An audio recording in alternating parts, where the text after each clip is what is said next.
안녕하세요. 저는 김영호라고 합니다. 힘들었던 제 사연을 얘기하려고 합니다. 아들이 죽었습니다. 교통사고였죠. 그런데 아들 무덤 앞에서 만난 한 소녀가 제 인생을 완전히 뒤바꿔 놓았습니다. 여긴 우리 아빠 무덤이에요. 그 아이의 말에 저는 충격을 받았죠. 재벌 며느리는 108억이 넘는 재산을 독차지하려 했습니다. 법적 아내라는 이유로요. 하지만 저는 알게 되었습니다. 아들의 죽음 뒤에 숨겨진 진실을, 그리고 아들이 진정으로 사랑한 여인과 딸이 있다는 걸요. 이 이야기는 돈과 체면에 눈이 먼 사람들과 진정한 가족을 지키려 했던 저희 가족의 치열한 싸움입니다. 지금부터 그 모든 진실을 말씀드리겠습니다. 저는 시골 흙수저 출신입니다. 가난이 얼마나 무서운지 뼈저리게 알죠. 제가 25살 때였습니다. 어머니가 암에 걸리셨는데 치료비가 없어서 그냥 집에서 돌아가셨습니다. 병원에 가면 살 수 있었을지도 모르는데 말이죠. 그날 밤 어머니 시신 앞에서 맹세했습니다. 제 자식만큼은 절대 가난에 허덕이게 하지 않겠다고요. 그 다짐 하나로 살았습니다. 교사가 되었죠. 안정적인 직업이었습니다. 하지만 월급만으로는 부족했어요. 저는 점심도 김밥 한 줄로 때웠습니다. 커피 한 잔도 사 마시지 않았죠. 동료들이 회식하자고 해도 거절했습니다. 약속이 있다고 둘러댔지만 사실은 그 돈이 아까웠던 겁니다. 그렇게 모은 돈으로 처음엔 작은 빌라를 하나 샀습니다. 서울 외곽이었지만 제 명의로 된 첫 부동산이었죠. 세입자가 들어오니 월세가 들어왔습니다. 그 돈을 또 모았어요. 10년이 지나자 빌라가 2채가 되었습니다. 20년이 지나니 6채가 되었죠. 재개발 예정 지역을 공부하고 또 공부했습니다. 밤마다 부동산 시세표를 외웠어요. 은퇴할 무렵 저는 70억대 자산가가 되어 있었습니다. 재개발 예정 빌라 6채, 강남 상가 지분 30%, 주식과 예금까지. 가난했던 시골 교사가 이만큼 모았다는 게 믿기지 않으시죠? 하지만 40년을 오직 그것만 생각하며 살았습니다. 아들 도연이는 제 자랑이었습니다. 서울대 항공우주공학과를 나와 대기업 연구소 팀장이 되었죠. 똑똑하고 성실한 아이였습니다. 하지만 저는 그것만으로 만족할 수 없었어요. 도연아, 우리 같은 집안이 진짜 부자가 되려면 재벌가와 손을 잡아야 한다. 제가 아들에게 늘 하던 말입니다.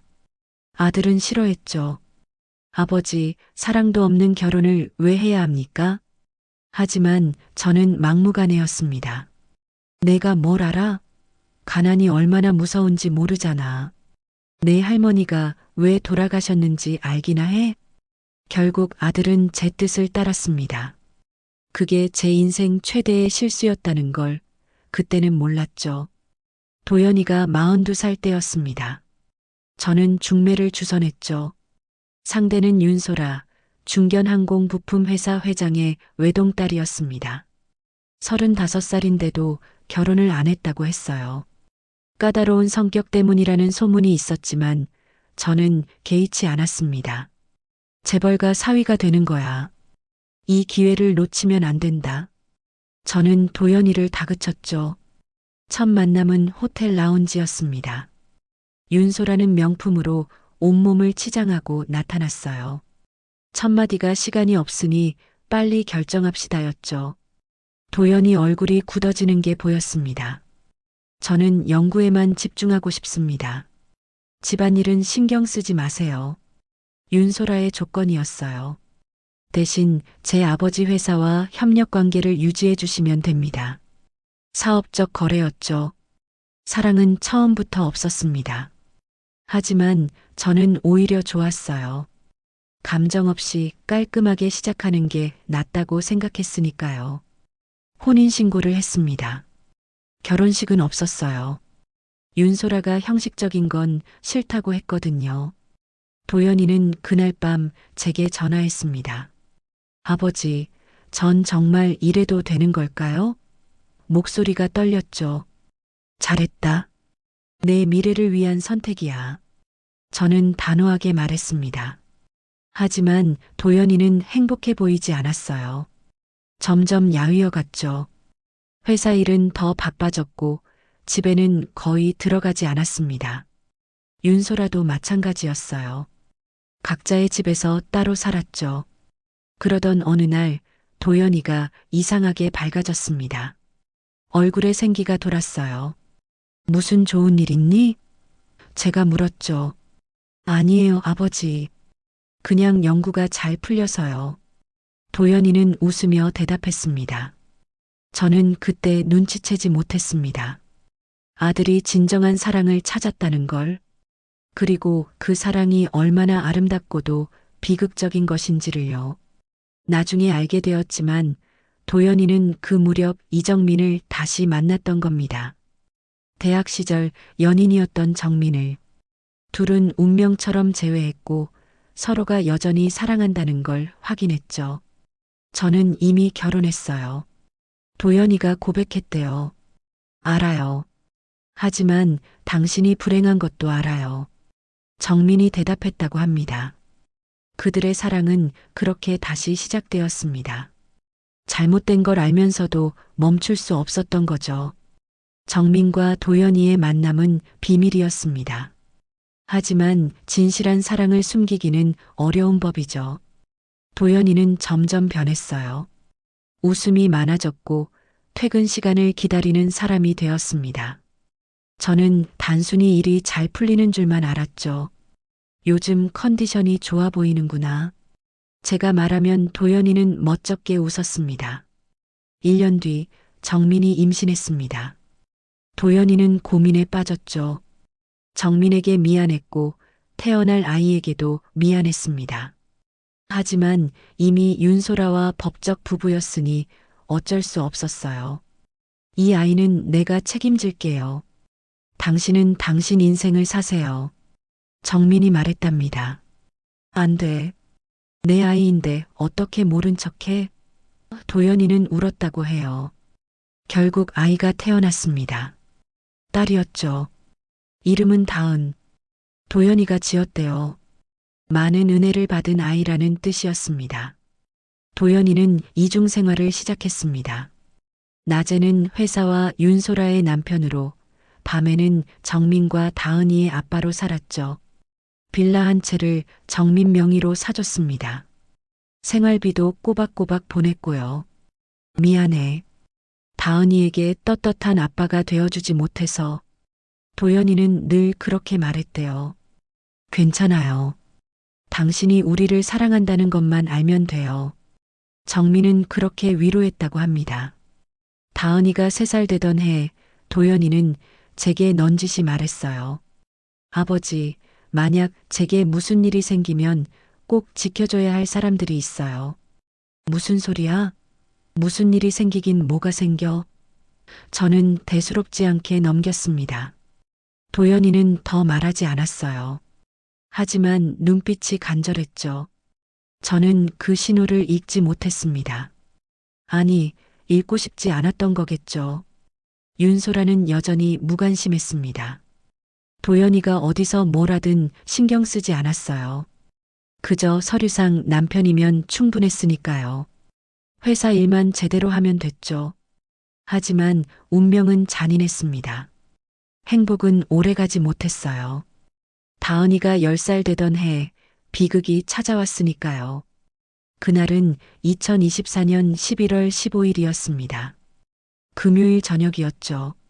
도연이는 일주일 내내 야근을 했대요. 항공부품 결함 문제로 정신이 없었다고 합니다. 오늘은 운전하기 힘들 것 같아요. 피곤해서 집중이 안 돼요.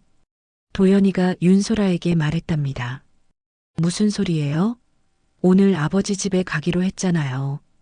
중요한 미팅이 있다고요. 윤소라가 차갑게 말했대요. 도연이는 계속 거절했지만 소용없었습니다. 윤소라는 차 키를 도연이 손에 쥐어줬죠. 늦으면 안 돼요. 아버지가 기다리고 계세요. 그게 마지막이었습니다. 밤 10시경 경찰에서 전화가 왔어요. 김도연 씨 부친이십니까? 교통사고가 있었습니다. 저는 그 자리에 주저앉았습니다. 다리에 힘이 풀렸죠. 아들이 어떻게 됐습니까? 죄송합니다. 병원에 도착했을 때 이미 더 들을 수 없었어요. 전화기를 떨어뜨리고 울부짖었습니다. 하늘이 무너지는 것 같았죠. 병원에 도착했을 때 도연이는 하얀 천에 덮여 있었습니다. 차갑게 식은 손을 잡았어요. 도연아, 일어나. 아직 할 일이 많잖아. 하지만 대답이 없었죠. 윤소라는 무표정했습니다. 눈물 한 방울 흘리지 않았어요. 보험 서류는 제가 처리하겠습니다. 그게 그녀가 한 첫마디였죠. 장례식장에서 이상한 일이 있었습니다. 한 여자가 어린 딸을 데리고 왔어요. 멀리서 지켜보다가 조용히 돌아갔죠. 그때는 누군지 몰랐습니다. 나중에 안 사실이지만 그게 정민과 다은이었어요. 사랑하는 사람을 마지막으로 보러 왔던 거죠. 하지만 법적 가족이 아니라는 이유로 가까이 가지도 못했던 겁니다. 도연이를 묻은 날 비가 왔습니다. 하늘도 우는 것 같았어요. 저는 무덤 앞에서 맹세했죠. 아들아, 내가 못다한 일을 내가 마저 할게. 하지만 그게 뭔지는 아직 몰랐습니다. 도연이가 남긴 진실을 아직 발견하지 못했으니까요. 도연이 기일이었습니다. 1년이 지났지만 여전히 믿기지 않았죠. 아침 일찍 무덤을 찾았어요. 그런데 누군가 먼저 와 있었습니다. 10살쯤 되어 보이는 여자아이였어요. 무릎을 꿇고 앉아 국화를 내려놓고 있었죠. 얘야, 여기가 누구 무덤인지 아니?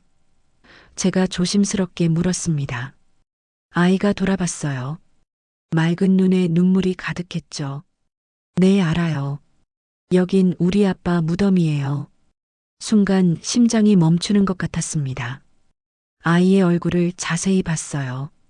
어디서 본 듯한, 아니, 분명히 아는 얼굴이었죠. 젊은 시절 도연이와 똑같은 눈매였습니다. 내 아빠가 누구라고? 목소리가 떨렸어요. 김도연이요. 저는 최다은이에요. 아이는 또렷하게 대답했습니다. 다리에 힘이 풀렸어요. 그 자리에 주저앉았죠. 우리 도연이가 내 아빠라고? 다은이는 고개를 끄덕였습니다. 할아버지 맞으시죠? 아빠가 사진 보여줬어요. 학교 교장 선생님이시라고요. 맞았습니다. 저는 은퇴한 교장이었죠. 도연이가 이 아이에게 제 얘기를 했다니 가슴이 미어졌어요. 엄마가 오지 말라고 했는데 저는 아빠 보고 싶어서 왔어요. 다은이가 작은 목소리로 말했습니다. 그때 여자 목소리가 들렸어요. 다은아, 정민이었습니다. 헐레벌떡 뛰어왔죠. 저를 보더니 얼굴이 굳었어요. 죄송합니다. 아이가 혼자 왔다고 해서. 정민은 다은이를 감싸 안았습니다. 저는 정민을 봤어요. 수수한 차림이었지만 품위가 있었죠. 그리고 슬픔이 가득한 눈이었습니다. 당신이 도연이를 사랑한 사람입니까? 정민은 고개를 숙였어요. 죄송합니다. 이렇게 만나게 되어서요. 죄송하긴요. 내가 죄송하죠. 저는 한숨을 쉬었습니다. 도연이가 얼마나 힘들었을까요? 우리는 무덤 앞에 나란히 앉았습니다. 다은이는 아빠 무덤에 그림을 놓았어요. 비행기 그림이었죠. 아빠가 비행기 만드는 일한데요. 하늘 높이 나는 비행기요. 다은이가 자랑스럽게 말했습니다. 그 순간 저는 깨달았어요. 이 아이가 진짜 도연이의 딸이구나. 도연이가 진정으로 사랑한 가족이구나. 무덤을 떠나려는데 정민이 갑자기 돌아섰습니다. 그동안 참았던 감정이 폭발한 것 같았어요. 어르신, 한 말씀 드려도 될까요? 목소리가 떨렸죠. 말씀하세요. 정민의 눈에서 눈물이 흘렀습니다. 살아있을 땐 가족으로 인정도 안 하시더니 이제 와서 무슨 낯으로 오셨습니까? 가슴이 찔렸어요. 할 말이 없었죠. 도연 씨가 얼마나 힘들어했는지 아세요? 저희를 가족으로 인정받고 싶어 했어요. 하지만 어르신 때문에 못했죠. 재벌가 며느리가 더 중요하셨으니까요. 정민의 목소리가 높아졌습니다. 다은이가 아빠 없이 자라야 해요. 법적으로 아빠가 없는 아이가 됐어요. 이게 다 누구 때문입니까? 엄마, 그만해요. 다은이가 정민의 옷자락을 잡았어요. 하지만 정민은 멈추지 않았죠. 4년이에요. 도연 씨가 죽은 지 4년입니다. 그동안 단 한 번도 찾아오지 않으셨죠. 우리 존재도 모르셨을 거예요. 맞는 말이었습니다. 저는 정말 몰랐으니까요. 보험금 30억이 나왔대요. 재산도 수십억이고요. 다 윤소라 씨가 가져갔죠.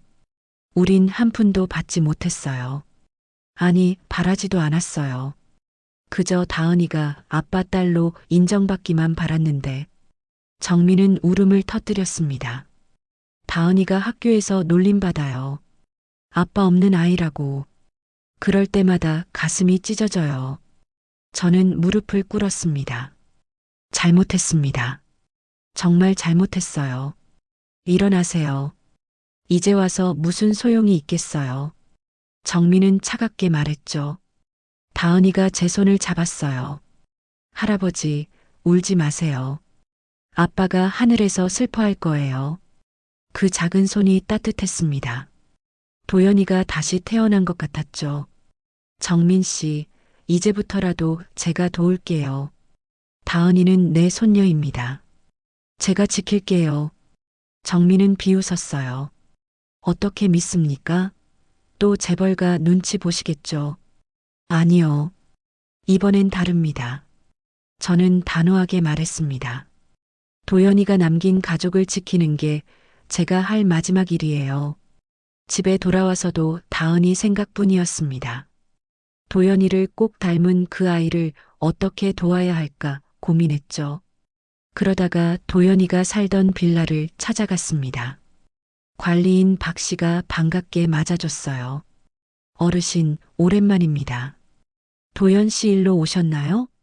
네, 도연이가 남긴 물건이 있는지 보려고요. 박 씨가 한숨을 쉬었습니다. 사실 도연 씨가 돌아가시기 전에 이상한 말씀을 하셨어요. 이상한 말이요? 회사에서 큰 문제를 발견했다고 누군가는 알아야 한다고요. 그리고 서류 뭉치를 들고 다니셨죠. 심장이 뛰었습니다. 그 서류가 뭔지 아세요? 자세히는 모르지만 항공부품 결함 보고서 같았어요. 도연 씨가 이걸로 인해 큰 사고가 날 수 있다고 하셨거든요. 머리가 복잡해졌어요. 단순한 교통사고가 아닐 수도 있다는 생각이 들었죠. 그리고 또 있어요. 박 씨가 목소리를 낮췄습니다. 도연 씨가 돌아가시기 일주일 전 윤소라 씨가 왔었어요. 평소엔 한 번도 안 오셨는데 말이죠. 뭐하러 왔대요? 보험 서류를 바꾸러 왔대요. 수익자를 본인으로 바꾸는 서류였죠. 도연 씨가 거부했는데 윤소라 씨가 협박하듯 말했어요. 소름이 돋았습니다. 협박이요? 네, 당신 이중생활 다 알고 있다. 조용히 서명하라고요. 도연 씨가 결국 서명했죠. 이제 퍼즐이 맞춰지기 시작했어요. 윤소라가 뭔가 알고 있었던 겁니다. 그리고 그걸 이용했죠. 저는 도연이 방을 뒤지기 시작했습니다. 서랍장 깊숙한 곳에서 USB를 발견했어요. 그리고 편지 한 통도 있었죠. 아버지께 혹시 제게 무슨 일이 생기면 이 USB를 확인해 주세요. 그리고 정민과 다은이를 부탁드립니다. 사랑하는 아들 도연 올림. 손이 떨렸어요. 도연이는 뭔가 예감했던 거죠. 자신에게 일어날 일을요. USB를 확인하려는데 전화가 왔습니다. 윤소라였어요. 아버님, 도연 빌라에 가셨다면서요? 거기 있는 건 다 제 거예요. 손대지 마세요. 무슨 자격으로 그런 말을 합니까? 법적 아내의 자격으로요. 재산 상속은 모두 제가 받기로 되어 있어요. 방해하시면 법적 조치를 취하겠습니다. 전화를 끊었습니다. 하지만 USB는 이미 제 주머니에 있었죠. 다음 날 윤소라가 변호사 3명을 데리고 찾아왔습니다. 대형 로펌 소속이었죠. 어르신, 정리해 드릴게요. 윤소라가 서류를 펼쳤습니다. 재개발 예정 빌라 6채, 시가 40억. 강남 상가 지분 30%, 시가 15억. 은행 예금 8억, 해외 주식 15억, 생명보험금 30억. 총 108억이었습니다. 제가 평생 모은 재산보다 많았죠. 이 모든 게 제 것입니다. 윤소라가 차갑게 말했어요. 법적 배우자인 제가 1순위 상속자예요. 하지만 도연이 아이가 있습니다. 제가 말했죠. 윤소라가 비웃었어요. 어떤 아이요? 법적으로 존재하지 않는 아이 말입니까? 변호사가 끼어들었습니다. 혼외자는 친자 확인 소송을 거쳐야 상속권이 인정됩니다. 그 과정은 복잡하고 오래 걸리죠. 그리고 설령 인정된다 해도 또 다른 변호사가 말했어요. 배우자가 50%, 자녀가 50%입니다. 여전히 윤소라 씨가 더 많이 받죠. 저는 분노했습니다. 돈이 그렇게 중요합니까? 도연이를 사랑하지도 않았으면서. 사랑이요? 윤소라가 코웃음 쳤어요. 그건 사치예요. 저는 현실적인 사람입니다. 그때 다은이와 정민이 떠올랐어요. 저 돈이면 다은이가 제대로 교육받고 성장할 수 있을 텐데. 재산 일부라도 다은이에게 줄 수 없습니까? 안 됩니다. 윤소라가 단호하게 말했죠. 그 아이는 우리 집안과 무관해요. 불륜의 증거일 뿐이죠. 불륜이라니. 제가 소리쳤어요. 도연이가 진정으로 사랑한 가족입니다. 그래서 더 안 되는 거예요. 윤소라가 일어섰습니다. 우리 집안 체면이 있어요. 사생아 소문이 나면 아버지 회사에도 타격이 가요. 변호사들이 서류를 남기고 갔어요. 2주 안에 결정하세요. 조용히 끝내시든지 법정에서 싸우시든지. 저는 무력감을 느꼈습니다. 법이 저들 편이었으니까요. 하지만 포기할 수 없었어요. 도연이의 USB가 있었으니까요. 거기에 뭔가 있을 거라 믿었습니다. 윤소라, 당신이 무슨 짓을 했는지 반드시 밝혀내겠소. 저는 다짐했습니다. 정민과 다은이를 위해 그리고 도연이를 위해 싸우기로요. 정민의 집을 찾아갔습니다. 작은 빌라였지만 깔끔하고 따뜻했어요. 다은이가 그린 그림들이 벽에 가득했죠. 할아버지, 다은이가 반갑게 맞아줬어요.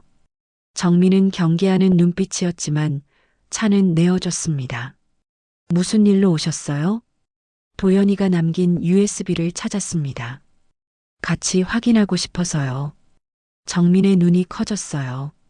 도연 씨가 뭔가 남겼다고요? USB를 노트북에 꽂았습니다. 파일들이 나타났죠.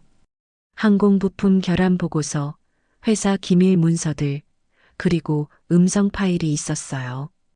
음성 파일을 재생했습니다. 도연이 목소리였죠. 2024년 10월 20일. 저는 김도연입니다. 이 녹음을 남기는 이유는 제게 무슨 일이 생길 것 같아서입니다.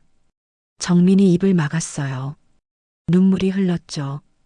회사에서 심각한 결함을 발견했습니다. 항공기 부품의 치명적 오류인데 은폐하려 합니다. 저는 이를 고발하려 했지만 장인어른이 막았습니다. 그리고 아내 윤소라가 협박했습니다. 녹음은 계속됐어요. 정민과 다은이의 존재를 알고 있다며 조용히 있으라고 했습니다. 하지만 저는 양심을 속일 수 없습니다. 이 결함으로 큰 사고가 날 수 있거든요. 아버지, 혹시 이 녹음을 듣고 계신다면 정민과 다은이를 지켜주세요. 제가 가장 사랑하는 사람들입니다. 법적으로는 가족이 아니지만 제 진짜 가족입니다. 녹음이 끝났어요. 침묵이 흘렀죠. 다은이가 갑자기 일어났습니다. 잠깐만요. 자기 방에서 그림을 가져왔어요. 아빠와 비행기를 그린 그림이었죠. 이거 보세요. 아빠가 이 번호를 알려줬어요. 그림 구석에 숫자가 적혀 있었습니다. KA-2024-1015- 크리티컬. 정민이 놀랐어요. 이건 부품 일련 번호 같은데? USB 파일을 다시 확인했습니다. 같은 번호의 파일이 있었어요. 열어보니 상세한 결함 분석이었죠. 이 부품이 사용된 항공기가 이미 운항 중이군요. 제가 말했어요. 도연이는 이걸 막으려 했던 거예요. 정민이 떨리는 목소리로 말했습니다. 그래서 죽은 건가요? 증거는 명확했습니다. 하지만 상대는 거대 기업이었죠.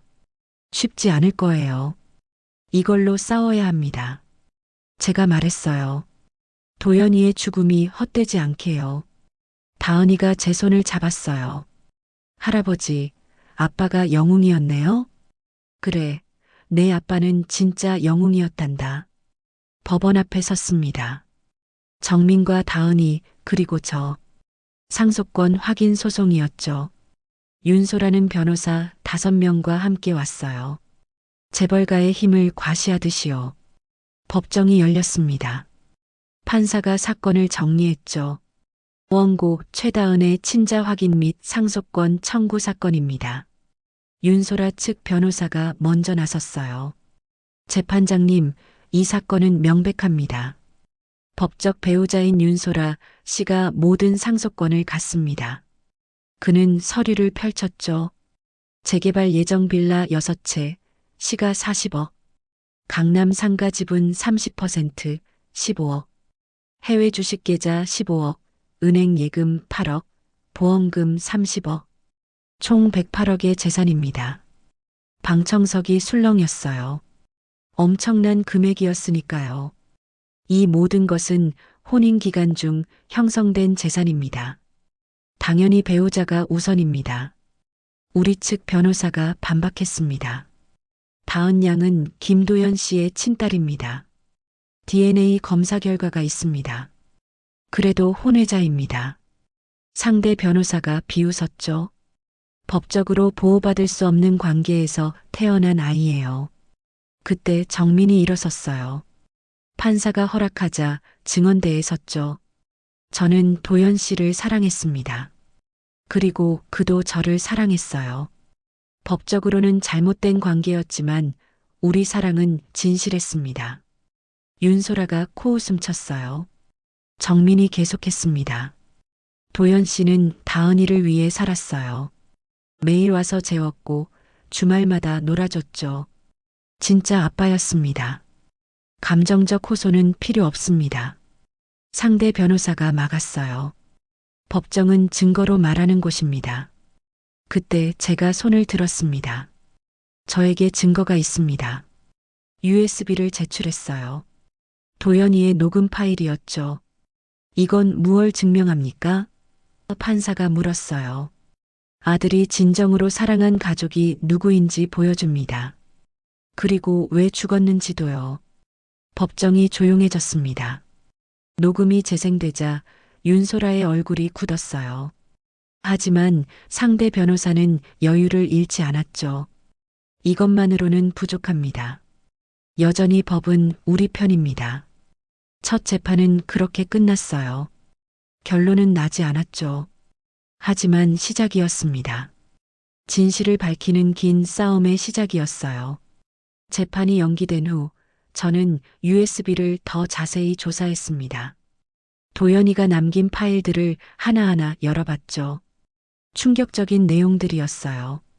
항공부품 결함을 은폐하기 위한 회사의 조직적 시도, 장인어른의 압력, 그리고 윤소라의 협박 증거들이 있었습니다. 특히 한 이메일이 눈에 띄었어요. 윤소라가 도연이에게 보낸 거였죠. 당신 애인과 딸 사진 다 갖고 있어. 조용히 있지 않으면 언론에 공개할 거야. 우리 집안 망신시키지 마. 분노가 치밀었습니다. 윤소라가 정민과 다은이를 위협수단으로 썼던 거예요. 더 찾아보니 도연이의 일기장 파일도 있었습니다. 2024년 11월 14일. 내일 장인어른을 만나야 한다. 결함 보고서를 제출하겠다고 하자 윤소라가 차를 몰고 가라고 강요한다. 피곤해서 운전하기 싫다고 했지만 소용없다. 불길한 예감이 든다. 마지막 일기였어요. 다음 날 도연이는 사고로 죽었죠. 저는 경찰서를 찾아갔습니다. 아들 교통사고를 재조사해 주세요. 하지만 담당 형사는 난색을 표했어요. 이미 종결된 사건입니다. 명백한 운전 부주의였어요. 새로운 증거가 있습니다. USB를 보여줬죠. 형사가 잠시 검토하더니 말했어요. 흥미롭네요. 하지만 이것만으로는 부족해요. 직접적인 증거가 필요합니다. 실망했지만 포기하지 않았어요. 도연이 회사 동료들을 찾아다니기 시작했죠. 한 동료가 조심스럽게 말했어요. 사실 그날 이상한 점이 있었어요. 도연 씨 차에 누군가 접근하는 걸 봤거든요. 누구였습니까? 확실하진 않지만 윤소라 씨 비서 같았어요. 드디어 실마리를 찾은 것 같았습니다. 하지만 증명하기는 여전히 어려웠죠. 그때 정민이 전화했어요. 어르신, 다은이가 또 뭔가 기억났대요. 다은이를 만났습니다.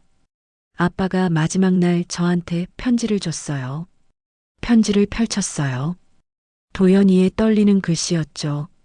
사랑하는 다은아, 아빠가 만약 하늘나라에 가게 되면 이 편지를 할아버지께 보여드려라. 할아버지가 너를 지켜주실 거야. 사랑한다. 눈물이 났어요.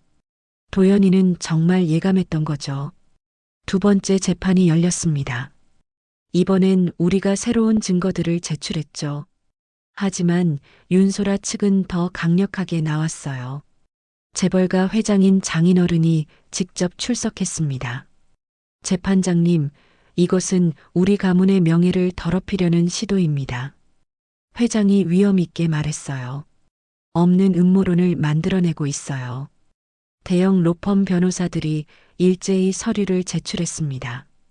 김도연 씨는 우울증 치료를 받았습니다. 정신적으로 불안정했죠. 그의 녹음과 기록은 신빙성이 없습니다. 거짓말이었어요. 하지만 그들은 조작된 의료 기록을 만들어냈죠. 그리고 이 여자 변호사가 정민을 가리켰어요. 불륜녀가 재산을 노리고 아이를 이용하고 있습니다. 반대합니다. 우리 변호사가 외쳤지만 소용없었어요. 윤소라가 증언대에 섰습니다. 저는 남편을 사랑했어요. 그가 바람을 피운 것도 용서하려 했죠.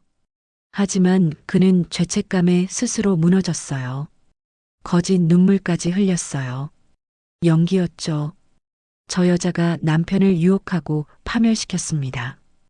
이제 와서 재산까지 빼앗으려 해요. 방청석에서 윤소라 편을 드는 목소리가 나왔어요. 돈으로 고용된 사람들이었죠. 판사가 정리했습니다. 상속 재산이 100억이 넘는 큰 사건입니다. 신중하게 판단하겠습니다. 재판이 끝나고 나오는데 기자들이 몰려들었어요. 재벌가에 도전하는 이유가 뭡니까?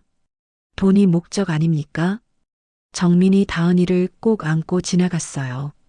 다은이가 울었죠. 엄마, 우리가 나쁜 사람이에요? 아니야, 우리는 나쁘지 않아. 정민도 울었어요. 저는 주먹을 꽉 쥐었습니다. 재벌가의 힘이 이렇게 거대한 줄 몰랐어요. 하지만 포기할 수 없었죠. 도연아, 조금만 기다려라. 아빠가 꼭 진실을 밝힐게. 그날 밤 익명의 전화가 왔어요. 김도연 사고를 아십니까? 더 파헤치지 마세요. 다은이가 위험할 수 있어요. 협박이었습니다. 하지만 오히려 확신을 줬죠. 그들이 두려워한다는 증거였으니까요. 학교에서 전화가 왔습니다. 다은이가 문제를 일으켰다고요. 달려가 보니 다은이가 교무실에 있었어요. 얼굴에 상처가 있었죠. 무슨 일입니까? 제가 물었어요. 담임 선생님이 한숨을 쉬었습니다. 친구들과 싸웠어요. 다은이가 먼저 때렸대요. 왜 그랬니, 다은아? 다은이가 울먹였어요. 걔들이 제가 아빠 없는 아이라고, 엄마가 나쁜 여자라고 했어요. 가슴이 찢어졌습니다. 선생님이 조용히 말했어요. 요즘 뉴스에 나오는 재판 때문에 학부모들 사이에 소문이 돌아요. 집에 돌아오는 길 다은이가 물었어요. 할아버지, 저는 태어나면 안 되는 아이였나요? 멈춰섰습니다. 무릎을 꿇고 다은이를 마주봤죠. 아니다. 너는 세상에서 가장 소중한 아이야. 아빠가 가장 사랑한 선물이고, 그런데 왜 모두가 우리를 미워해요? 대답하기 어려웠어요. 어떻게 설명해야 할까요? 어른들의 추악한 싸움을. 정민이 달려왔습니다. 다은이를 안고 울었죠. 미안해, 다은아. 엄마가 미안해. 엄마 잘못 아니에요. 우리가 왜 미안해야 해요? 다은이도 울었어요. 그날 밤 정민이 말했습니다. 포기할까요? 다은이가 너무 힘들어해요. 아니요. 제가 말했어요. 여기서 포기하면 다은이는 평생 아빠 없는 아이로 살아야 해요. 떳떳하게 만들어줘야죠. 정민이 고개를 끄덕였어요. 맞아요. 도연 씨도 그걸 원했을 거예요. 다은이가 방에서 일기를 쓰고 있었어요. 몰래 봤죠. 아빠, 저 힘들어요. 하지만 견딜게요.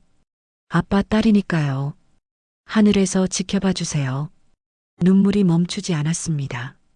이 어린아이가 왜 이런 고통을 겪어야 하는지. 도연아, 내 딸이 이렇게 강하구나. 내가 꼭 지켜줄게. 결심이 더욱 단단해졌어요. 이제는 다은이를 위해서라도 끝까지 싸워야 했습니다. 세 번째 재판 날이었습니다. 이번엔 특별한 증인이 있었어요. 도연이의 절친이자 동료였던 박진수 과장이었죠. 증인은 김도연 씨와 어떤 관계였습니까? 판사가 물었어요. 15년 지기 동료이자 친구였습니다. 같은 팀에서 일했죠. 진수는 떨리는 목소리로 말하기 시작했어요. 도연이는 죽기 전날 제게 전화했어요. 운전하기 싫다. 너무 피곤하다고요. 그게 왜 중요합니까? 상대 변호사가 물었죠. 도연이는 보험이 이상하다고 했어요. 갑자기 수익자가 바뀌었다고요. 그리고 진수가 잠시 멈췄어요. 윤소라를 쳐다봤죠. 그리고 뭡니까? 판사가 재촉했어요. 도연이는 늘 다은이를 자랑했어요. 내 딸이 그림을 잘 그린다. 똑똑하다고요. 지갑에 항상 다은이 사진을 넣고 다녔죠. 진수가 증거를 제출했어요. 도연이 지갑에서 나온 사진이었죠. 다은이와 정민, 도연이가 함께 웃고 있는 사진이었어요. 이게 불륜이라고요? 진수가 목소리를 높였어요. 이게 가짜 가족이라고요? 전 15년 동안 도연이를 봤어요. 정민 씨와 다은이 얘기할 때만 진짜로 행복했어요. 법정이 술렁였습니다. 상대 변호사가 반박했어요. 감정적 호소일 뿐입니다. 하지만 진수는 멈추지 않았죠. 도연이는 결함 보고서 때문에 갈등했어요. 양심과 가족 사이에서요. 결국 양심을 선택했고, 그래서 뭡니까? 죽었다고 생각해요. 우연한 사고가 아니라고요. 폭탄 발언이었어요. 윤소라가 벌떡 일어났죠. 명예훼손으로 고소하겠어요. 판사가 중재했어요. 증인, 증거가 있습니까? 진수가 서류를 꺼냈어요. 사고 당일 회사 CCTV예요. 도연이 차에 누군가 접근했어요. 화면이 나타났습니다. 흐릿했지만 분명 누군가 차를 만지고 있었죠. 저건 제 비서예요. 윤소라가 실수로 외쳤어요. 곧바로 입을 다물었지만 늦었죠. 법정이 다시 술렁였어요. 판사가 정리했습니다. 이 증거는 중요합니다. 경찰 재수사를 요청하겠습니다. 드디어 판세가 기울기 시작했어요. 경찰 재수사가 시작되었습니다. 윤소라의 비서가 체포되었죠. 그리고 충격적인 자백을 했어요. 윤소라 씨 지시로 브레이크를 조작했습니다. 완전 고장이 아니라 서서히 마모되도록요. 언론이 들끓었어요. 재벌가 며느리의 충격적 범죄 108억 상속을 위한 살인? 윤소라가 구속되었습니다. 재판정에서 그녀는 끝까지 부인했죠. 전 남편을 사랑했어요. 비서가 단독으로 한 일이에요.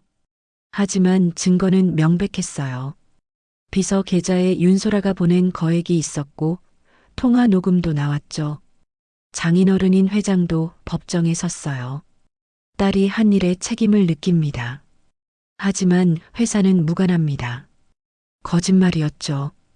결함 은폐는 회사 차원이었으니까요. 저는 증언대에 섰습니다. 제 욕심이 아들을 죽였어요. 재벌가 사위를 만들겠다는 욕심이요. 눈물이 났어요. 하지만 이제 알았습니다. 진짜 가족은 돈이나 지위가 아니라 사랑으로 만들어진다는 걸요. 정민도 증언했죠. 도연 씨는 좋은 사람이었어요. 비겁하게 도망치지 않고 끝까지 책임지려 했어요. 마지막으로 다은이가 편지를 낭독했어요. 아빠에게 쓴 편지였죠. 아빠, 이제 알아요. 아빠가 나쁜 사람들과 싸우다가 하늘나라에 간 거죠? 아빠는 영웅이에요. 저도 아빠처럼 용감하게 살게요. 법정에 있던 모든 사람이 눈물을 훔쳤어요. 심지어 판사도요. 판결이 나왔습니다. 윤소라는 살인 교사 혐의로 징역 20년. 상속 자격을 박탈한다. 모든 재산은 김도연의 딸 최다은과 부친 김영호에게 돌아간다. 정의가 승리한 순간이었어요. 하지만 기쁘지만은 않았죠. 도연이는 돌아오지 않으니까요. 재판이 끝나고 윤소라가 연행되면서 말했어요. 후회해요? 그 여자와 아이를 선택한 거? 저는 단호하게 답했죠. 내가 후회하는 건 당신 같은 사람을 며느리로 들인 거요. 재판이 끝난 후 1년이 지났습니다. 많은 것이 변했어요. 상속받은 재산으로 장학재단을 만들었습니다. 김도연 장학재단. 가난한 아이들을 돕는 재단이죠. 빌라 2채는 공부방으로 만들었어요. 정민이 운영하고 저는 가끔 수학을 가르칩니다. 은퇴했지만 아이들 가르치는 게 즐거웠으니까요. 다은이는 밝아졌어요. 이제 당당하게 말하죠. 우리 아빠는 김도연이에요. 영웅이었어요. 학교 친구들도 다은이를 다르게 봅니다. 더 이상 놀리지 않아요. 오늘은 도연이 기일입니다. 무덤 앞에 섰어요. 정민, 다은이, 그리고 저. 아빠, 우리 잘 지내요. 다은이가 말했어요. 할아버지가 김치찌개를 끓여주셨는데 맛있어요. 정민이 웃었죠. 어르신 요리 실력이 늘으셨어요. 아직 멀었죠. 도연이 엄마만큼 하려면. 제가 답했어요. 우리는 이제 진짜 가족이 되었습니다. 법적으로도 마음으로도요. 다은이가 일기장을 꺼냈어요. 큰 소리로 읽었죠. 오늘 할아버지가 만든 김치찌개를 먹었다. 우리 가족은 진짜 가족이다. 아빠가 하늘에서 보고 있을 거다. 아빠 사랑해요. 저는 도연이 무덤에 손을 올렸어요. 아들아, 내 부탁을 이제야 지켰다. 정민과 다은이를 지켰어. 걱정 마라. 바람이 불었습니다. 따뜻한 바람이었어요. 도연이가 대답하는 것 같았죠. 집에 돌아오는 길 다은이가 제 손을 잡았어요. 할아버지, 저 커서 아빠처럼 될 거예요. 그래, 넌 할 수 있어. 아빠보다 더 훌륭한 사람이 될 거야. 정민이 말했어요. 어르신, 감사해요. 정말로요. 내가 감사하죠. 진짜 가족을 알게 해줘서 저는 이제 압니다. 제가 평생 쌓은 재산보다 이 작은 가족이 더 소중하다는 걸. 도연이가 남긴 최고의 선물은 돈이 아니라 다은이와 정민이었다는 걸요. 해가 저물고 있었어요. 하지만 우리 가족에겐 새로운 아침이 시작되고 있었죠. 안녕하세요. 김영우입니다. 제 이야기를 끝까지 들어주셔서 감사합니다. 돈과 명예를 쫓다가 정작 중요한 걸 놓칠 뻔했어요. 하지만 이제 알았습니다. 가족은 혈연이나 법으로 만들어지는 게 아니라 사랑으로 만들어진다는 걸요. 다은이는 이제 중학생이 되었어요. 여전히 그림을 잘 그리고 공부도 잘합니다. 무엇보다 밝고 건강하게 자라고 있죠. 정민은 좋은 엄마이자 제게는 진짜 딸 같은 존재가 되었어요. 도연이는 비록 하늘에 있지만 우리 마음속에 살아 있습니다. 그가 남긴 사랑이 우리를 하나로 만들었으니까요. 오늘 이야기가 마음에 드셨다면 구독과 좋아요, 알림 설정 잊지 마세요. 여러분의 따뜻한 댓글은 저에게 정말 큰 힘이 됩니다. 감사합니다.